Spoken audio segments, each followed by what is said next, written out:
মানে যে পরিবর্তনগুলোর কথা আপনিও খানিকটা বলছিলেন যে একটি দল ফ্যাসিবাদী হিসেবে পরিচিত যে দলটি সেটি দেখা যায় নাই, মুক্তিযুদ্ধে নেতৃত্বকারী দল আওয়ামী লীগ তারা আসলে নেই, ছিল না। অন্যদিকে বিরোধিতাকারী দল জামাত ইসলামী তারা ছিল সক্রিয়। এই মাসেই মানে এই মাসের পুরোটা যদি বলি, জাতীয় স্লোগান বাতিল হলো, জয় বাংলা স্লোগান বাতিল হলো, যেটি ছিল আগে জাতীয় স্লোগান করা হয়েছিল। ছাত্ররা, বৈষম্য বিরোধী ছাত্রনেতারা বরং অন্য একটি স্লোগান তাদের মুখে মুখে ইনকেলাব জিন্দাবাদ। আগে আমরা দেখেছি, মানে আপনি বলছিলেন যে কিছু পরিবর্তনের কথা, বঙ্গবন্ধুকে নিয়ে অতি প্রচার দেখতাম, বিভিন্ন জায়গায় মাইকে বাজানো হতো, ভাষণ চলতো সারা বাংলাদেশ জুড়ে একদম। সেটি তো একদমই নাই, বরং কোথাও আসলে নেই শেখ মুজিবের নাম। তাকে বরং ফ্যাসিবাদের জনক এরকম একটা তকমা দেওয়া হয়েছে সম্প্রতি। তাকে জাতির জনকও মানা হচ্ছে না এই সময় সরকার এর পক্ষ থেকে, মানে সরকার মানে না এরকমটি বলছেন। ২৪ এবং ৭১-কে সমমর্যাদায় দেখতে চাচ্ছেন ছাত্রনেতাদের অনেকেই। বৈষম্য বিরোধী ছাত্রদের একটি রাজনৈতিক প্ল্যাটফর্ম নাগরিক ঐক্য, জাতীয় নাগরিক কমিটি, তারা দেখছিলাম ডিজিটাল যে পোস্টার, সেখানে একসাথে ২৪ এবং ৭১-কে মোটামুটি সমপর্যায়ে।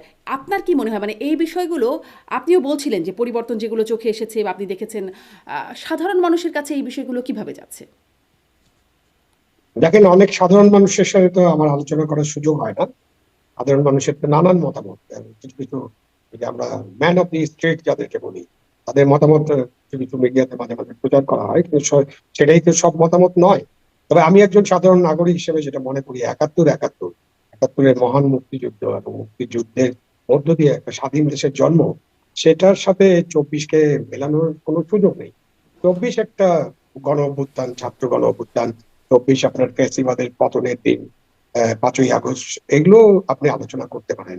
আর এই যে কি দ্বিতীয় বিপ্লব, দ্বিতীয় স্বাধীনতা বা বিপ্লব, কারণ প্রথম বিপ্লবের কথাটাই চিন্তা করি, যে যারা যারা বিপ্লব বলছেন, বিপ্লবের সঙ্গে আপনি জানেন, আমি জানি, আমি আমাদের সাধারণ মানুষরাও কেউ কেউ জানেন, বিপ্লব মানে হচ্ছে একটা আমূল পরিবর্তন। এবং এটা সমাজতান্ত্রিক বিপ্লবের উদাহরণ দেওয়া যায়, চীনে হয়েছে, রাশিয়ায়, ভিয়েতনামে, কিউবায়, অনেক দেশের নাম বলা যায়। আবার ফ্রেঞ্চ রেভলিউশন হয়েছে, ওখানেও বিপ্লব হয়েছে।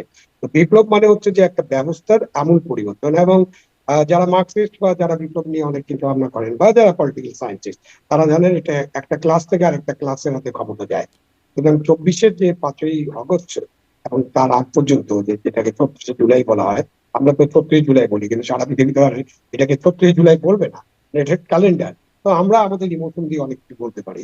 সুতরাং এটা বিপ্লবের ধারে কাছে হচ্ছিল না, এটা বিপ্লব নয়, এটা আমাদেরকে বুঝতে হবে। আর যারা আন্দোলন করছেন তরুণ, তাদেরকে এটা বুঝতে হবে।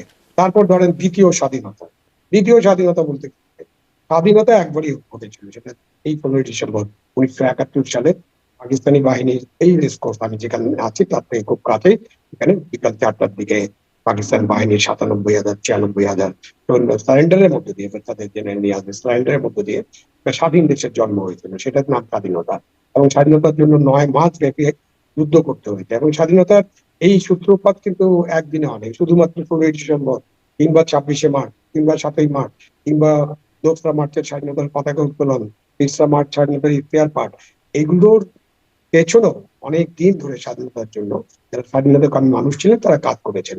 ৬২-তে একটা নিউক্লিয়াস গঠিত হয়েছে, ৬৬-তে ৬ দফা দেওয়া হয়েছে স্বাধিকারের জন্য, ৬৯-এ একটা গণ অভ্যুত্থান হয়েছে, ৫২ ভাষা আন্দোলনের মধ্য দিয়ে আমরা আমাদের যে জাতিসত্তা, সেটা তৈরি করার চেষ্টা করেছি। তো এটা একটা লম্বা ইতিহাস, এবং এই ইতিহাসের চূড়ান্ত পরিণতিতে ১৬ই ডিসেম্বর ১৯৭১ বাংলাদেশ নামে একটা স্বাধীন দেশের জন্ম হয়। তো দ্বিতীয় স্বাধীনতা বলে কিছু নেই। জি। এটা হয়েছে, সেটা পরিষ্কার, সেটা হচ্ছে একটা ছাত্র জনতার অভ্যুত্থান, ছাত্র গণ অভ্যুত্থান।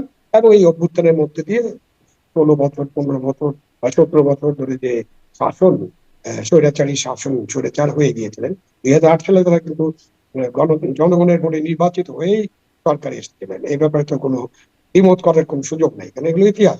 ইতিহাস আপনি ইচ্ছা করলে পরিবর্তন করতে পারবে না। আমি আমার মাথা থেকে বয়ান বানিয়ে ইতিহাস তৈরি করতে পারবো না।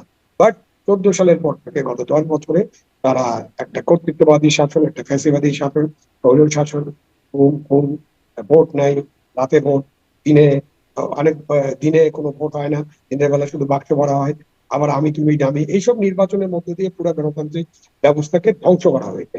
সেই গণতান্ত্রিক ব্যবস্থা ফিরিয়ে আনার জন্য এবং বৈষম্য যাতে না হয়, বৈষম্য সৃষ্টি হয়েছে, বৈষম্য তো ৫৪ বছর ধরে সৃষ্টি হয়েছে।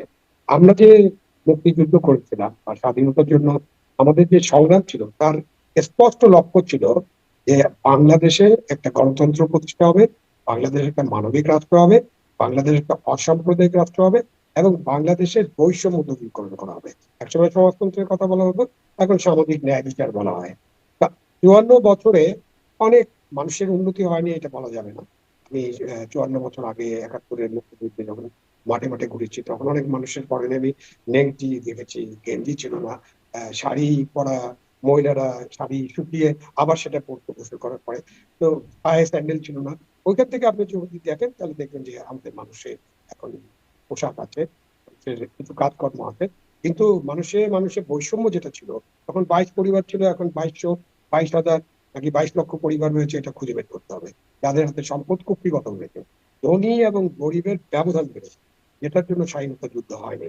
সুতরাং আজকের যে ছাত্র গণ অভ্যুত্থান, এখানেও কিন্তু ছাত্রদের পরে গণমানুষের যে পার্টিসিপেশনটা আপনি দেখেছেন বা আমরা দেখেছি, ভিডিও ফুটেজও আছে আমাদের সকলের কাছে, সবাই দেখতে পারে ইচ্ছা করলে, যে সেখানে সাধারণ মানুষের অংশগ্রহণ ছিল। মুখের মজুর, রিক্সাওয়ালা, ছোট দোকানদার, ফুটপাতে যিনি চা বিক্রেতা, এরকম অনেক মানুষের অংশগ্রহণ ছিল এবং অংশগ্রহণটা ছিল দ্রব্যমূল্যের কষাঘাতে তারা জর্জরিত ছিলেন। তারা সিন্ডিকেটের দাপটে তারা ঠিকমতো জীবন যাপন করতে পারেন না। তারা যে আয় করতেন, আয় বৈষম্য এমন ভাবে সৃষ্টি হয়েছিল, সেই আয় দিয়ে তারা সংসার নির্বাহ করতে পারতেন না।